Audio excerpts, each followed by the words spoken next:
Puji Tuhan, selamat bertemu kembali buat anak-anak Tuhan yang diberkati Tuhan. Hari ini Bapak ingin share tentang kebenaran firman Allah buat kita semua. Tapi sebelumnya kita akan berdoa. Bapa kami yang ada di dalam kerajaan surga, kami bersyukur buat hari ini Tuhan. Kami ingin dibekali oleh kebenaran firman Allah. Oleh sebab itu kami mau siapkan hati kami untuk mendengarkan kebenaran firman-Mu. Berbicaralah Engkau Tuhan dalam setiap kami. Kami rindu dibentuk, kami rindu Tuhan diproses. Kami rindu Bapa menjadi murid-Mu yang terus belajar. Oleh sebab itu Roh Kudus, kami izinkan Engkau bekerja sepanjang pemberitaan firman Allah sampai berakhirnya. Terpujilah nama-Mu. Dalam nama Tuhan Yesus kami berdoa dan bersyukur. Haleluya. Amin. Bapak sangat suka sekali tentang kitab Amsal. Nah, hari ini Bapak ingin cerita tentang kitab Amsal kembali, share tentang kebenaran firman Allah di dalam kitab Amsal Sulaiman pasal yang ke-18. Maaf, pasal yang ke-20, ayat yang ke-18 maksud saya. Demikian bunyi firman Tuhan. Rancangan terlaksana oleh pertimbangan. Rancangan terlaksana oleh pertimbangan. Rancangan itu apa sih? Bahasa sehari-harinya rancangan itu suatu persiapan. Persiapan untuk menuju sesuatu hal. Apakah hal itu yang kita tuju? Umpamanya, kita ingin setelah pulang nanti ke Indonesia, setelah bekerja di Malaysia sudah sekian tahun, dengan uang yang ada di deposito di bank sekian JT, sekian ikat, saya nanti akan membangun usaha. Usaha apa itu? Usaha sembako. Saya mau menjadi distributor barang-barang sembako di setiap kedai-kedai yang ada di kampung saya. Setelah itu, setelah dari desa, setelah dari kampung saya akan masuk ke kota. Itu rancangan, alias kata rencana. Atau boleh bahasa sehari-harinya, bahasa gamblangnya angan-angan. Angan-angan, bukan angan-angan parcendol, lain angan-angan parcendol ya. Ya, dia juga punya rancangan, dia punya juga rencana parcendol. Tapi rancangan di sini adalah kita melibatkan Tuhan. Kita ingin Tuhan itu campur tangan di dalam segala rancangan kita. Sebab apa dikatakan? Rancangan terlaksana oleh pertimbangan. Untuk menuju suatu rencana kita tersebut, goalnya, ada pertimbangan-pertimbangan yang harus kita hadapi. Seperti tadi, kita akan pulang ke Indonesia. Ada pertimbangan-pertimbangannya. Daerah kita itu kira-kira ada nggak saingannya? Banyak nggak saingannya? Kira-kira kalau saya menjadi distributor barang-barang, bahan-bahan sembako, kira-kira gimana? Apa respon daripada setiap kedai-kedai? Andai kata nggak laku, gimana nanti? Ada pertimbangan. Pertimbangan-pertimbangan inilah yang dipikirkan. Setelah itu dikatakan, sebab itu berperanglah dengan siasat. Ini cerita Raja Salomo. Dia adalah seorang raja yang bijaksana. Bijaksana dan bijaksini. Lain dengan ayahnya. Ayahnya adalah seorang pejuang. Seorang pahlawan. Pahlawan perang. Setiap dia berperang, menang. Tapi Raja Salomo, dia bukan seorang pahlawan perang, tapi dia memiliki hikmat. Ini dituangkan. Mungkin dia belajar dari setiap pengalaman hidupnya setiap hari. Terlebih dia melihat kesaksian ayahnya, yaitu Raja Daud waktu itu. Dia banyak pertimbangan. Oleh sebab itu, kalau dia menghadapi pertimbangan itu harus ada siasatnya. Dia perlu siasat. Nah, seperti tadi, saya nanti akan pulang ke Indonesia, saya akan menjadi distributor bahan-bahan sembako. Saya harus pakai siasat. Siasatnya apa? Itu melibatkan Tuhan. Kalau orang lain mungkin distributor yang lain dengan harga yang tinggi, kita boleh turunkan. Ini siasat, berperang dengan siasat. Turunkan sekian perak. Ini siasat. Nah, kalau kita melakukan ini, pasti kita melibatkan Tuhan, pasti kita akan berhasil dan sukses. Nah, hari ini saya ingin katakan bagi kita, ada banyak penasihat-penasihat sekeliling kita. Ada banyak orang-orang, baik orang pinter, tapi kepinteran, karena begitu banyak pinternya, jadi dia orang-orang yang geblier, alias kata gak punya moral. Ada orang yang kurang pinter, tapi moralnya, mentalnya oke.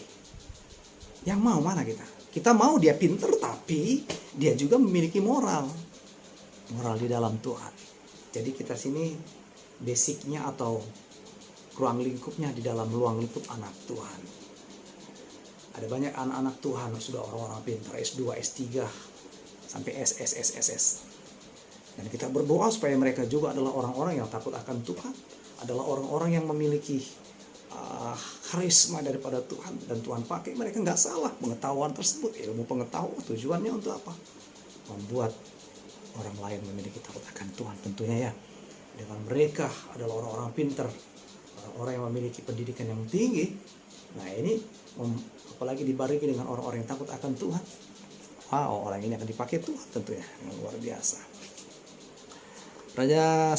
Sesudah Raja Salomo ada raja anaknya dikatakan yaitu Rehabeam.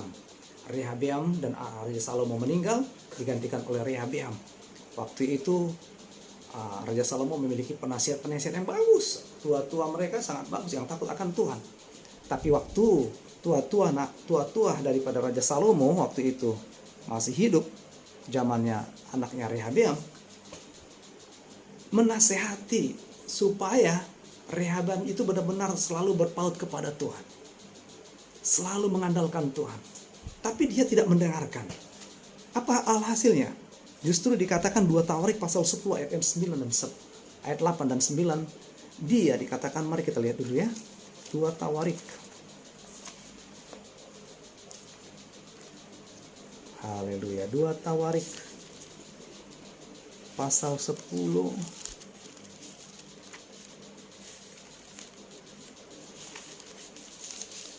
ayat yang ke-8 dan 9.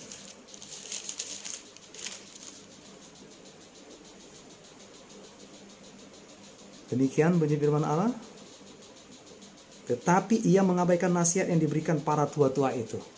Wah. Geblinger ini. Ini lupa daratan. Lupa akan Tuhan. Jangan sampai. Saudara, kalau kita diberkati, kalau saudara hari ini ada, jangan lupa dengan orang-orang yang pernah menolong saudara, yang memberikan nasihat-nasihat sehingga saudara hari ini bisa ada. Itu karena Tuhan pakai orang tersebut untuk menasihati saudara, menjadi penasihat dalam hidup saudara. Jangan saudara remehkan, saudara harus hormati mereka, saudara harus kasihi mereka.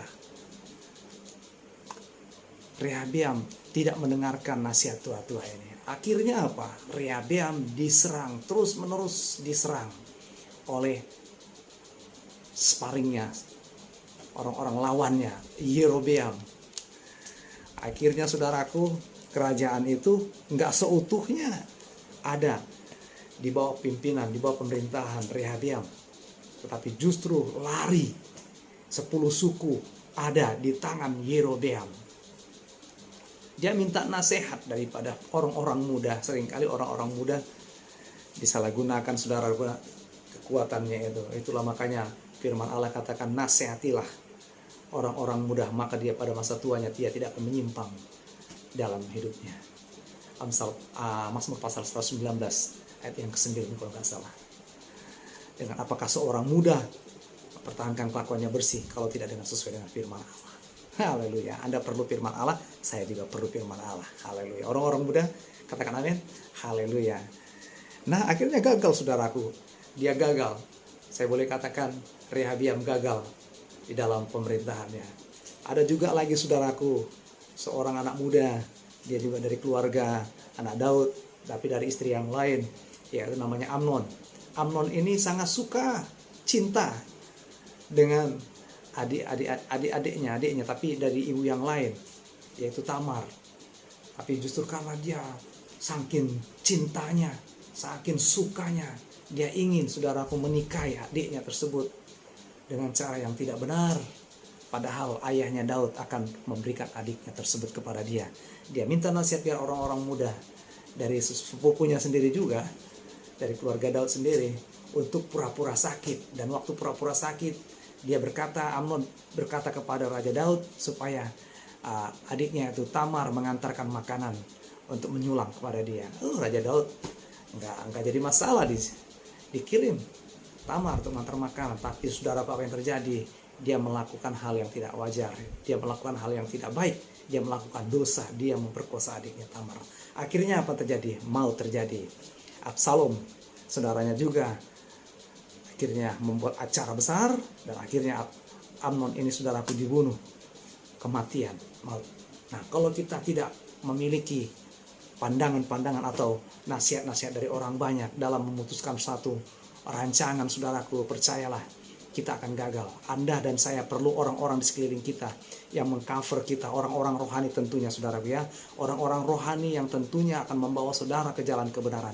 Oleh sebab itu firman Allah hari ini saya ingin katakan bagi saudara, kalau saudara dan saya memiliki rancangan dan rencana yang ke depan ini, saudaraku, perlu penasehat sebanyak-banyaknya.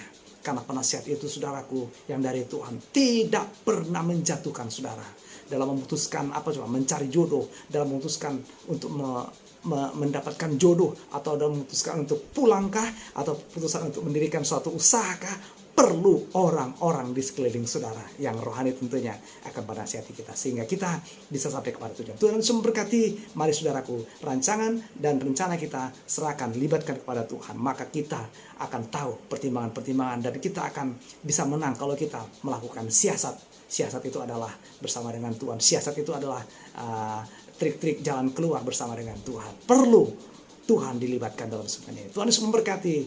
Haleluya. Jaga kesehatan. Haleluya. Tuhan Yesus memberkati.